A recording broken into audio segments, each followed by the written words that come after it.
జై హింద్, జై భారత్.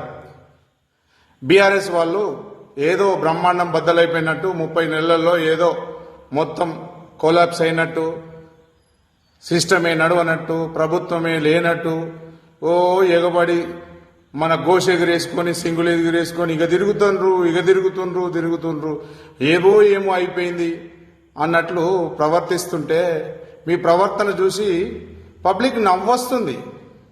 మళ్ళా మాయే వస్తాయట, 80 సీట్లు వస్తాయట, 90 సీట్లు వస్తాయట, మేమే వస్తున్నాం. ఇదొక భ్రమ.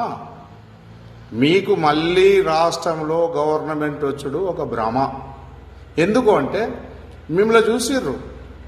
రెండోసారి మీరు గెలిచినప్పుడు మీరేం చేసిర్రు? 6 నెలలు మంత్రివర్గ విస్తరణ చేయలేదు, ఎవరికి మంత్రులు ఇవ్వలేదు. నేను నడిచిందే నేనే, తెలంగాణ నేనే అని మీరు ఫీల్ అయ్యారు. కాళేశ్వరం ఓపెనింగ్ రోజు మరి కష్టపడ్డాడు మా ఆర్ఎల్ కూడా బుల్లెట్ మా హరీష్ అన్న అన్నప్పుడు ఆయన ఓపెనింగ్ రోజు ఎందుకు పిలవలేదు? ఎందుకు రాలేదు? నీవు మాత్రమే ఆంధ్రప్రదేశ్ ముఖ్యమంత్రి నీకు ఆ రోజు పనికొచ్చినప్పుడు, ఆంధ్రప్రదేశ్ ఇరిగేషన్ మినిస్టర్ పనికొచ్చినప్పుడు మరి హరీష్ అన్న ఎందుకు పనికిరాలే? అంటే మీరు సాగిందల్లా సాగించుకున్నారు కనుక అదే.